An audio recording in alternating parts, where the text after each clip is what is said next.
శ్రీమాత్రే నమ. జయ గురు దత్తాత్రేయ నమ. ధనుసు రాశి వారికి శని వక్రగమనం వల్ల తిరిగి మళ్ళా మంచి రోజులు రావడం జరుగుతుంది. ఈ శని భగవానుడు జూలై 27 నుంచి డిసెంబర్ 11వ తారీఖు మధ్యలో సుమారు 138 రోజుల పాటు వక్రగమనం పొందడం జరుగుతుంది. ఇది ధనుస్సు రాశి వారికి చాలా ఉపయోగపడే అదృష్ట స్థానంలోకి శని తన ప్రభావాన్ని చూపుతున్నాడు. అంటే ప్రస్తుతం ఈ రాశివారు 4వ స్థానం అయినటువంటి మీనరాశిలో అర్ధాష్టమ శని ప్రభావంలో ఉండడం జరిగింది. సో ఇది కామన్గా చతుర్థ భావ ఫలితాలు జాతకుడికి కష్టం కలిగిస్తూ ఉంటుంది. స్థాన చలనం లాంటిది జరుగుతూ ఉంటుంది. గృహంలో మనశ్శాంతి కరువైపోతుంది. విద్యార్థులు తన దృష్టి చదువు మీద పెట్టలేకపోతుంటారు. ఏదన్నా ఒక కొనాలన్నా, ఒక స్థిరాస్తి అమ్మాలన్నా కూడా ఆ ప్రయత్నం నెరవేరదు. అంటే అమ్ముదామంటే అమ్ముడైపోతుంది, కానీ సగం రేటుకి అడుగుతూ ఉంటారు. అలాగే విద్యార్థులకి కోరుకున్న కాలేజీలో సీటు కాకుండా వేరే ఎక్కడో దూరంగా రావడం జరుగుతూ ఉంటుంది.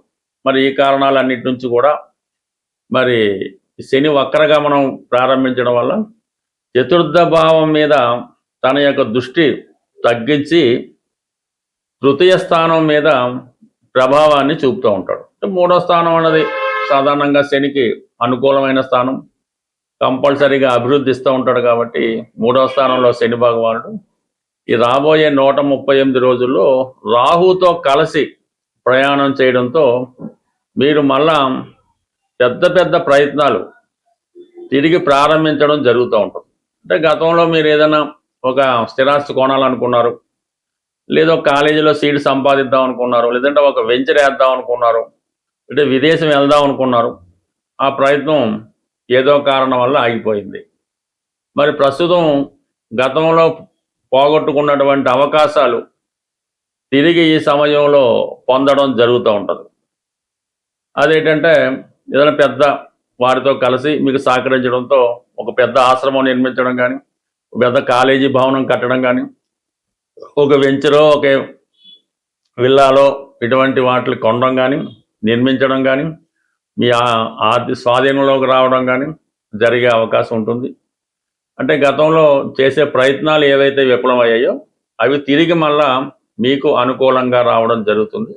సో ఈ సమయంలో కొన్ని కొత్త కొత్త అవకాశాలు మీకు రావడం జరుగుతూ ఉంటుంది. అంటే మీ యొక్క నేతృత్వంలో కానీ మీరు ప్రధాన వ్యక్తిగా ఉంటూ మిగతా వాళ్ళు మీకు సహకరిస్తూ మీరు ఏదైనా కేవలం ఒక రాజకీయ పార్టీ స్థాపించాలన్నా, ఒక ఆశ్రమం నిర్మించాలన్నా, ఒక దేవాలయం నిర్మించాలన్నా, అంటే ఈ భాగ్యానికి అంటే 9వ స్థానం ధనుసు రాశి వాళ్ళు ఎక్కువగా వాళ్ళ కోసం కాకుండా ఇది దేశ శ్రేయస్సు కోసం, ధర్మం కాపాడాలనో, అందరినీ ఒక చోట పోగు చేసి ధర్మం కోసం పోరాడే ప్రయత్నం ఎక్కువగా చేస్తుంటారు.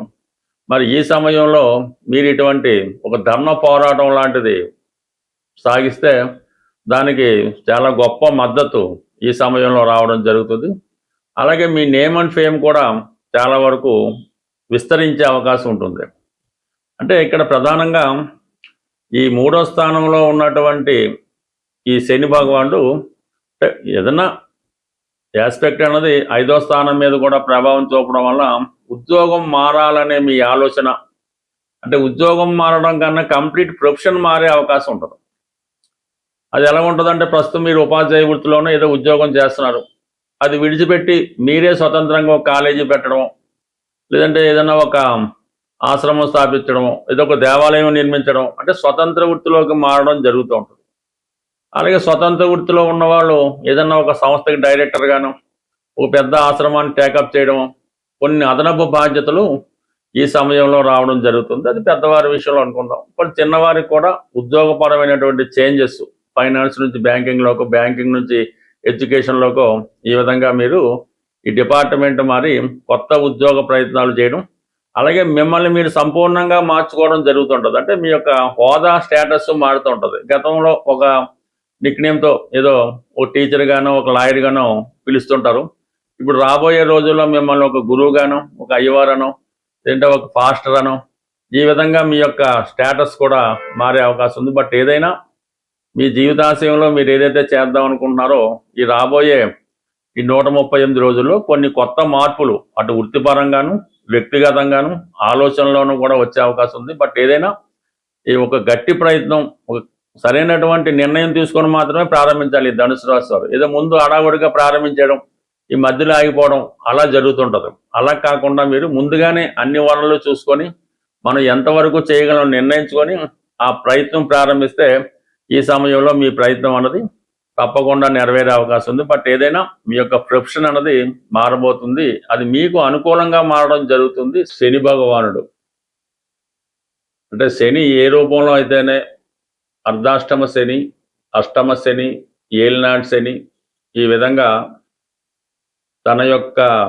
అంటే శని 12 రాశులు మారడానికి 30 సంవత్సరాలు పడుతుంది. ఒక రాశి 2.5 సంవత్సరాలు. అంటే 30 సంవత్సరాల్లో కేవలం 7.5 సంవత్సరాలు మాత్రమే శుభ ఫలితం ఇవ్వడం జరుగుతుంది. మిగతా 22 సంవత్సరాలు కూడా జాతకుని ఏదో విధంగా ఏదో భావాన్ని బట్టి ఆ క్రమశిక్షణతో స్ట్రగుల్ ఇవ్వడం జరుగుతుంటుంది. అయితే శని పెట్టినటువంటి ఇబ్బందులు అంటే శని ఇబ్బందులు అనడం కన్నా శని ఇచ్చే అవకాశాలు ఉపయోగించుకోవడం అన్నది చాలా ఈజీ మాట. మీరు చేయవలసిందల్లా అత్యంత క్రమశిక్షణతో మన సాంప్రదాయాలు పాటిస్తూ పెద్దలు పెట్టిన నియమాలు పాటిస్తూ ఎప్పుడన్నా సరే ఎర్లీ మార్నింగ్ బ్రహ్మముహూర్తంలో లేగడం అన్నది అందరికీ సాధ్యం కాకపోవచ్చు. సూర్యోదయానికన్నా ముందు నిద్ర లేవడం, మధ్యాహ్నం నిద్ర అంటే అది ముసలి వాళ్ళకి రోగులకి ఎగ్జాంపుల్ ఉంటుంది తప్ప మధ్యాహ్నం అనేది నిద్ర ఎట్టి పరిస్థితుల్లో కూడా నిద్రపోవద్దు. ఈ విధంగా ముందు ఈ క్రమశిక్షణ పాటించడం, ప్రతిరోజు కూడా మీ యొక్క కుల ఆచార ప్రకారం దైవనామ స్మరణ చేసుకోవడం, కుటుంబంలో పెద్దల్ని గౌరవించడం. అంటే మెయిన్గా శని యొక్క మీకు ఎంత ఇబ్బంది పడి జన్మశని అయినా అవనవండి, అప్పుడు మీరు ఏం చేయాలంటే అనాథ శరణాలయంలో ఉన్నటువంటి వృద్ధులు ఇప్పుడు చాలామంది అక్కడ చేయించేస్తున్నారు కదా, అక్కడ ఉన్నటువంటి వృద్ధుల్ని అంటే సేవించడం అంటే పూర్వంలాగా ఏమి కాళ్ళు నొక్కడం అదేం చేయక్కర్లేదు. మీరు వాళ్ళకి అడిగి మీకు ఏంటి బాబు అవసరం, మీకు ఏమైనా బిస్కెట్లు కావాలా, లేదంటే ఎన్నో మంచీలు తాగుతారా, లేదంటే ఎన్నో మందులు తెచ్చి పెట్టాలా, అంటే వాళ్ళకి ఏదైనా ఇలాంటి సేవ చేయడం మీకు ఇష్టమైతే వాళ్ళకి ఫిజికల్గా కూడా సేవ చేయొచ్చు. ఈ అంటే మరి ఈ సత్యసాయిబాబా ఉన్నప్పుడు ఈ నారాయణ సేవ అని వాళ్ళు ఈ బాబా డెవోటీసు ప్రతి వారం ఈ నారాయణ సేవని చేస్తుండేవారు ఈ సత్యసాయిబాబా డెవోటీస్ వాళ్ళు. సో అది కూడా వాళ్ళకి అంటే బాబా వారు ఆ విధంగా వాళ్ళతో చేయించి వారి యొక్క శనిని యాక్టివేట్ చేయించి వాళ్ళకి మంచి మార్గంలో నడపడానికి అవకాశం ఇస్తుండేవారు ఆయన బాబా గారు. సో అలాగే రోగులు ఎవరైతే హాస్పిటల్లో రోగులు ఉంటారో ఆ రోగులకి సేవ చేయడం వల్ల మీరు మరణం లాంటి గండాన్నన్నా బయటపడే అవకాశం ఉంటుంది. అంటే ఆ మరణాన్ని నుంచి కూడా బయటపడవచ్చు. అంటే మీరు హాస్పిటల్లో చేరే అవకాశం ఉంది, మీరు హాస్పిటల్లోకి వెళ్ళి అక్కడ రోగులు సేవ చేయడం వల్ల అది ఆ విధంగా న్యూట్రల్ అవుతుంది. ఇది మాస్టర్ ఈకే గారు ఇటువంటి రెమెడీస్ వారి యొక్క భక్తులతో చేయించి వారి యొక్క దీర్ఘ రోగాలను కూడా ఆయన తగ్గిస్తూ ఉండేవారు. అంటే ఏదైనా శని సేవ చేయడం అది ఎవరైతే తన పనులు తాను చేసుకోలేరో వృద్ధులో బలహీనతో వాళ్ళకి చేయాలి తప్ప బాగా ఆరోగ్యంలో ఉన్నవాడికి మీరు ఎంత సేవ చేసినా పెద్దగా ఉపయోగం లేదు. పైపెచ్చి అది మీకు ఇంకో విధంగా ఇబ్బంది పడే అవకాశం ఉంటుంది. కాబట్టి ఈ నియమాలు మీరు అంటే బయట వారికి సేవ చేయడం, బయట వారికి భోజనం పెట్టడం కాకుండా మీ ఇంట్లో ఉన్నటువంటి మీ తల్లిదండ్రులకో తాతగారికో అమ్మమ్మలకో నాన్నలకో వారికి ముందు సేవ చేయవలసి ఉంటుంది. వాళ్ళ గురించి పట్టించుకోకుండా ఏదో వేరే వాళ్ళకి సేవ చేయడం, వాళ్ళకి మంచి చెడ్డ చూడడం అది మీకు మరింత పాపాన్ని మూటగడుతూ ఉంటుంది. ముందు మీ ఇంట్లో ఉన్నటువంటి వృద్ధులకు ఎటువంటి కష్టం రాకుండా చూడటం, వారికి ఏదైనా అవసరం వచ్చినప్పుడు ఆత్మీయంగా వాళ్ళని పలకరించడం, అవసరమైతే వాళ్ళకి ఫిజికల్గా సేవ చేయడం, వాళ్ళ అవసరాలకి మంచి దుప్పటం, మంచి పడకో మంచి పడక ఏర్పాటు చేయడం, శుభ్రమైన ఆహారం పెట్టడం, వాళ్ళు పడుకునేలాగా మంచి పడక ఏర్పాటు చేయడం, వాళ్ళకు రూమ్ ఏర్పాటు చేయడం,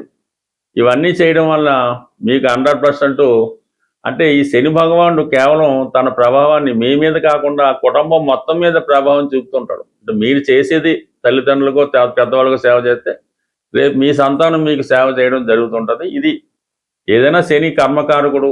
మీ కర్మల్ని బాధ్యతల్ని కరెక్ట్గా చేస్తే మీరు ఏ దేవాలయానికి వెళ్ళక్కర్లేదు, ఏ దాన ధర్మాలు చేయక్కర్లేదు, ఏ పుణ్యక్షేత్రాలు దర్శించక్కర్లేదు. మీ పెద్దవారిని సేవ చేస్తూ అలాగే ఇతరులకు కూడా ఇబ్బందులు లేకుండా చూడడం. కేవలం మీ పని వాళ్ళు కూడా ఉంటారు, మీ డ్రైవర్లు ఉంటారు, ఇంట్లో పనిచేసే వాళ్ళు ఉంటారు, వాళ్ళ పట్ల కూడా వినయ విధేయతలతో వాళ్ళ అవసరాలు ఏమైనా ఇబ్బందులు ఉంటే వారి అవసరాలు తీర్చడం వల్ల కూడా మీకు ఈ శని యాక్టివేట్ ఉంటుంది. అలాగే మీ యొక్క వ్యాపార వ్యవహారాలు కూడా చాలా అనుకూలంగా రావడం జరుగుతుంటుంది. బట్ ఏదైనా శనిని కంట్రోల్ చేసే శక్తి మీ చేతుల్లోనే ఉంది. అది మీరు ఎంత కష్టపడి చేసుకుంటే మీ యొక్క అభివృద్ధి, ఆరోగ్యం, ఐశ్వర్యం అంత అనుకూలంగా ఉంటుంది. స్వస్తి.